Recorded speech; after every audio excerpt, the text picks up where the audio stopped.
Welcome back to Snowball Investing. Today I'm sharing with you my top 3 ETFs for 2024.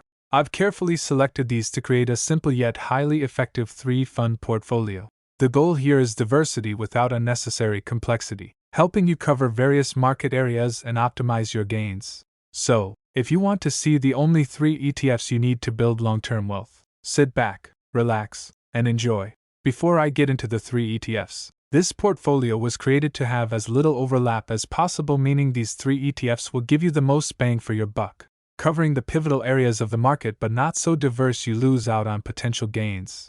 The first fund on this list will be the best foundational ETF.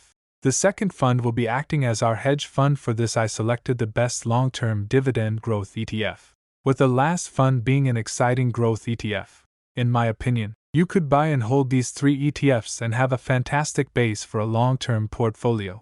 Remember to always do your research before investing. This is not financial advice. Jumping into the first fund, I wanted this portfolio to have the best foundation possible. In my opinion, a fund that tracks the S&P 500 is the best way to do so. There are 2 great ETFs that could fill this spot. The first is VU, which is Vanguard's S&P 500 ETF. The second is the ETF SPY. It also tracks the S&P 500. They both are extremely popular for good reason, but to me, VU is the better choice. When you compare the 2 ETFs, they have almost identical holdings. Where VU pulls ahead is when you look at the returns and expense ratio. Comparing the 2 returns, you can see VU has had slightly better returns. Nothing crazy, but still better total returns. Now when you look at the expense ratios, SPYs sit at 0.09% while VU is 0.03%. That may not seem like a huge difference, but it adds up quickly. Just to give you an example, if you had $100,000 in SPY, you would pay $9,000 in expenses, compared to $100,000 in VU being $3,000 in expenses. Keep in mind you pay this yearly. That's why I have the ETF VU taking the first spot in this portfolio. Getting into the second fund. This ETF's purpose is to add some security to this portfolio. Instead of a boring bond that doesn't have much of a return, I'm going to add a dividend growth ETF. The reason behind a dividend growth ETF is its reliability through down and unstable markets, providing consistent dividends and not solely relying on capital appreciation. This type of ETF can act as a portfolio hedge. There are a couple of ETFs that could take this spot. The top 2 in my opinion being Vanguard High Dividend Yield ETF, VYM, and Schwab US Dividend Equity ETF, SCHD. These are both great dividend ETFs that are extremely stable with a growing dividend.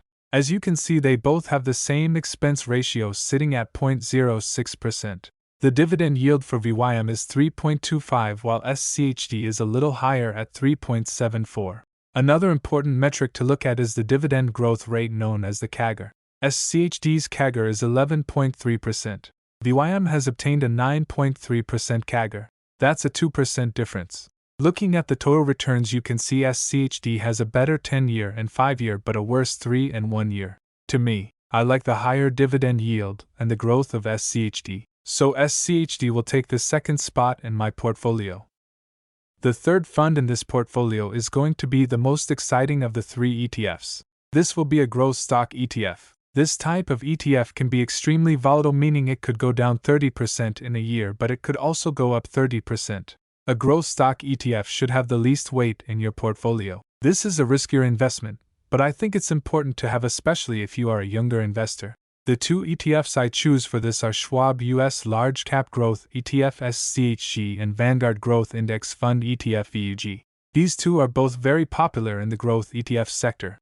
They both have a fantastic expense ratio of 0.04%. Also have almost identical dividend yields, both very low, sitting around a 0.05 yield.